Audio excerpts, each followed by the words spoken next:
Salut mes petits cactus, comment ça va? Je suis pas hyper en forme et j'avais pas trop d'idées de vidéos à vous faire.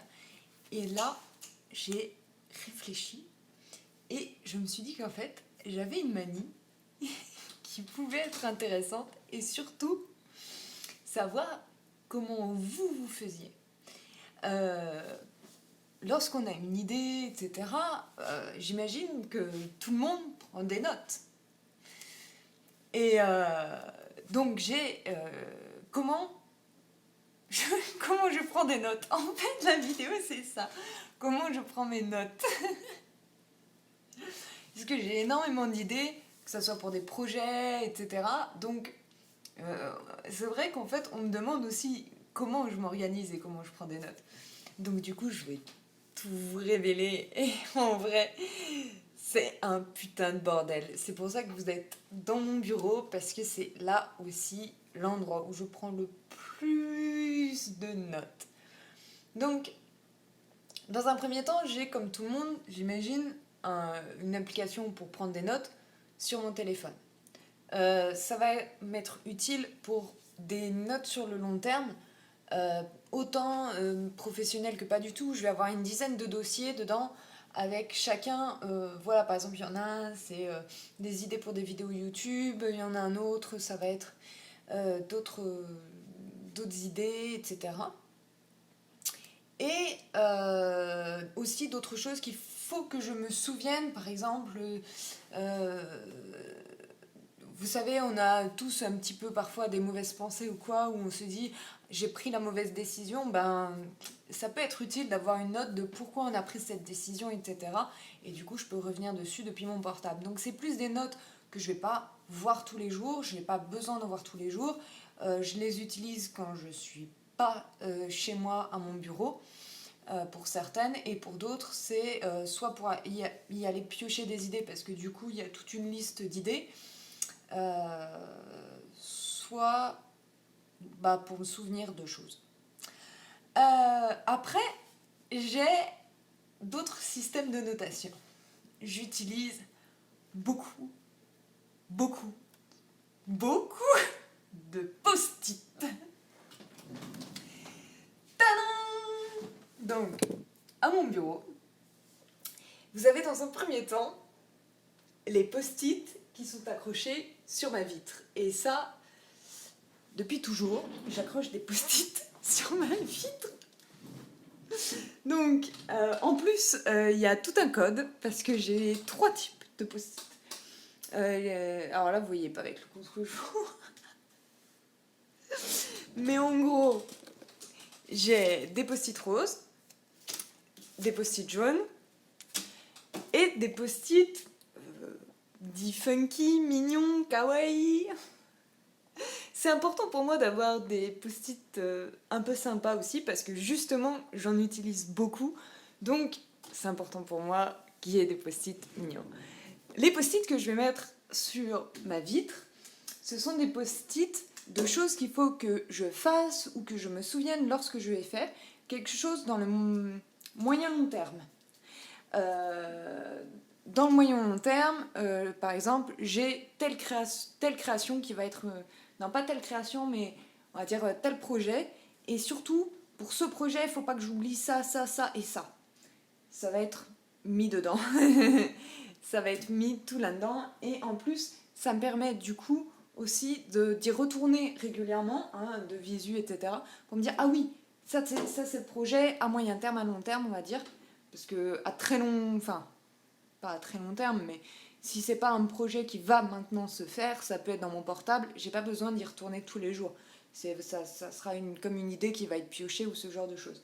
Par contre, si c'est quelque chose où, entre guillemets, il y a une deadline, etc., ou que moi je me suis mis une deadline, j'ai ces choses-là pour me remémorer. Attends, oublie pas, il y a ça à faire, il y a ça à faire, il y a ça qui est très important. Et du coup, le code couleur va être utilisé. Donc le rouge, c'est les gros objectifs, on va dire, voilà, t'as tel objectif à telle date, il faut qu'il y ait ça, ça, ça et ça et ça de fait, n'oublie pas ça, ça, ça et ça. En jaune, c'est des choses qui doivent être faites aussi pour ce projet, mais qui sont moins importantes, un peu plus en background, ou si on parle en arbre, ça va être un peu les branches, tu vois. Et les feuilles de mon arbre, c'est les post-it funky. Ok. Sur... On va se retourner sur mon bureau. Voilà, mon bureau. Non mais... On n'est peut-être pas obligé de savoir... Voilà, on va... Voilà. Je reprends. Donc, sur mon bureau, vous avez aussi beaucoup de post-it. Déjà, il y a les post-it que je vais utiliser. Je vais vous dire ça. J'ai une étagère complète sur mon bureau qui est réservée aux post-it. Celle-ci, c'est pour les projets, on va dire, court terme, ou parfois des idées que je vais avoir.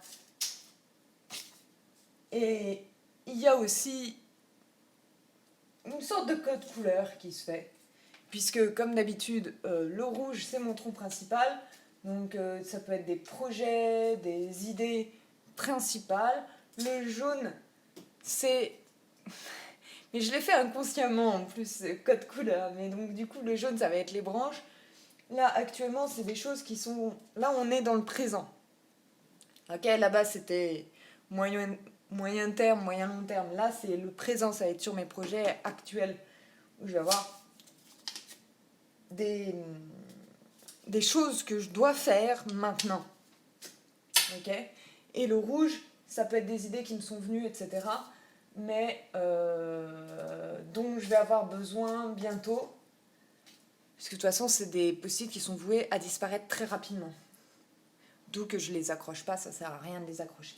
Et pour ce qui est des couleurs, des petites feuilles, et ben là, pour le coup, celui-ci, c'est quelque chose qui va bientôt arriver. J'en ai pas besoin tout de suite, mais je vais en avoir besoin la semaine prochaine. Et c'est pareil, des idées que je me suis notées. On a maintenant le mur. Eh ben oui, mais le mur aussi peut porter des post-it.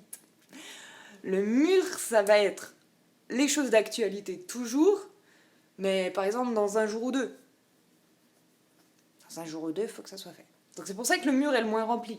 Le mur n'a pas besoin d'être rempli, parce que de toute façon, ça va être retiré demain ou après-demain, ou la semaine prochaine max. C'est un truc que je dois penser là, maintenant, par rapport au projet que je suis en train de faire. Vous me suivez? Mais c'est pas tout. Parce que les post-it et les notes sur le portable, c'est bien beau. Mais vous avez pensé au cahier. Alors, voilà. Alors, si on pensait au cahier maintenant, alors vous avez l'inévitable book qui sert autant pour gribouiller, travailler, faire des listes de projets et des storyboards. Donc c'est des débuts de projet, on va dire. Ta-ta-ti. J'en ai quand même. Ce qui est important, c'est que c'est recto verso, quoi. Hein. Bon, donc ça c'est les cahiers avec les travaux qui commencent à se faire, mais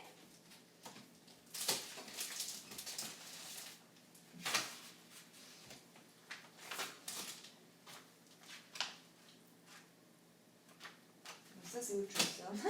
Et qu'est-ce que c'est? Qu'est-ce que c'est? Et je suis en train de redécouvrir des choses. Ici, c'est des choses...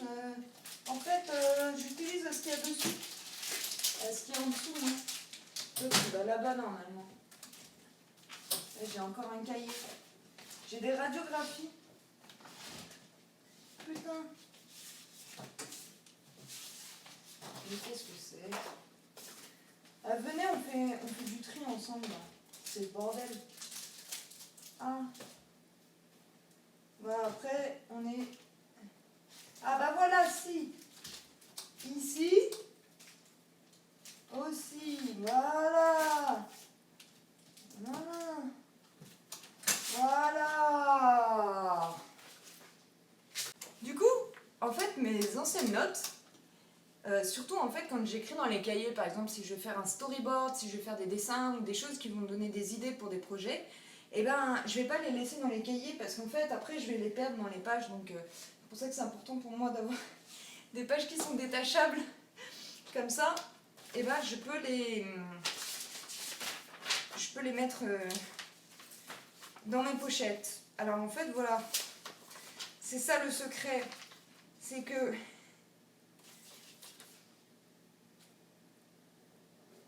ici, par exemple, j'ai plein d'idées que j'ai notées pour une collection sur les chats. Ici, et ben, on a un storyboard sur un utérus. Ça, c'est vide. Voilà. Et ça, c'est les choses les plus récentes.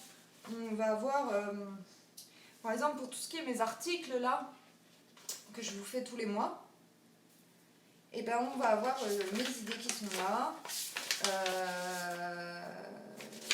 Avec des idées qui s'y mélangent. Ici, on a un storyboard pour une histoire pour enfants, etc. Donc là, on a déjà, on va dire, des débuts de projet, c'est ça. C'est que les post-it, ça va me dire, ok, tu as tel projet à faire, tel machin, tel truc. Et là, on a quand même des projets qui sont en train de se créer, en tout cas qui sont en brouillon, voilà, qui sont en brouillon, et qui attendent de potentiellement être concrétisés. Mais c'est pas ceux qui seront concrétisés en priorité, puisque les projets qui doivent être concrétisés en priorité, de toute façon, ils sont actuellement dans ce carnet-là. Ils sont notés. Derrière, il y a marqué les projets que je dois faire rapidos, dans les mois à venir. On est là, sur cet arbre. Actuellement, on est de l'autre côté, avec ça, c'est dans les jours à venir, et ça, c'est actuellement pour les projets actuels ou les projets qui vont suivre. Ça peut être le projet juste d'après. Tu vois, le projet juste d'après. Et donc, comment je fais ? Eh ben, comme ça, bah, en fait, tu peux pas être à court d'idées. Parce que de toute façon, si, admettons, ben voilà, bah, les projets s'enchaînent tout seuls, quoi, d'eux-mêmes. Puisque ce qui est dans les cahiers va un jour se retrouver ici, donc après va se retrouver ici, sur le mur, et puis sera fait. Tout simplement. Et dès que j'ai une idée, bah, sinon je la mets dans mon portable, et elle passe de mon portable. Soit elle est notée dans mon portable, soit tout de suite je fais le storyboard, machin, je le mets dans un des bouquins. Soit elle est dans mon portable, et puis après, elle fait le même chemin, elle passe sur la fenêtre. Donc comme ça, quand j'arrive dans la pièce, je vois tout de suite, j'arrive, hop, ok. Actuellement, c'est ça sur le mois à venir. Je m'assois à mon bureau, j'ai mes post-it avec actuellement, j'ai telle chose là pour les semaines à venir. À ma droite, j'ai ce qu'il faut que je fasse aujourd'hui, entre guillemets, que je dois faire attention par rapport au projet qui est en train d'être fait là maintenant. Et puis après, tu vires les post-it au fur et à mesure.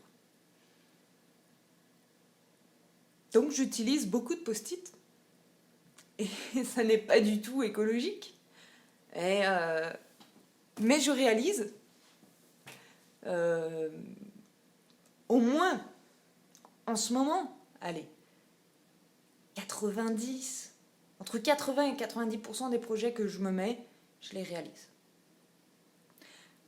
Ça ne prend pas forcément le succès, mais ils sont faits, ils aboutissent. Donc cette technique fonctionne très bien pour moi, et inconsciemment, j'ai établi ce code couleur, et j'avais un petit peu peut-être besoin de vous en parler aussi pour moi-même définir réellement, mais c'est quoi ce code couleur ? En fait, comment je fonctionne, quoi. Et comment vous fonctionnez ? Parce que bon, oui, j'imagine comme tout le monde, on a tous des notes sur notre portable. Mais après, pour concrétiser ces idées, la suite, Est-ce que vous êtes comme moi, vous avez des étapes de post-it ou pas du tout? Vous regardez sur votre portable et puis... Parce que moi, une fois que je l'ai sur le portable, il faut qu'il soit écrit sur quelque chose de concret, sinon je l'oublie, je le vois plus. Il faut de toute façon qu'il soit travaillé sur du papier avant qu'il soit mis en vidéo, en photo, en machin, en ce que tu veux, quoi. On se comprend. Et selon les projets, d'ailleurs, j'ai des projets qui ont leur propre classeur. Quand c'est des projets sur du très long terme. Par exemple, là, j'ai un projet photo qui est sur du très long terme parce que le temps que je puisse trouver les modèles, etc., pour ce projet, je dois le mettre dans une pochette pour ça. Voilà. Mais ça ne fait pas partie de mes priorités actuelles, c'est pour ça que ça n'est pas sur le... Ici, sinon il y aurait un post-it rouge ici avec marqué shooting photo, il faut avoir un tel truc muche et tel projet. Mais ça, c'est comme c'est pas dans mes priorités actuelles, c'est en parallèle. On me suit? Est-ce que j'ai été claire dans ma façon de m'organiser? Dans ma désorganisation organisée? Tout est toujours très bien rangé, hein. Mais il faut juste savoir s'y retrouver. Et vous alors? Vous vous organisez comment? Comment tu fais, mon petit cactus? Comment tu fais? Dis-moi. Comment tu t'organises? Allez, passez une bonne semaine. Je vous embrasse très fort. Et restez en bonne santé!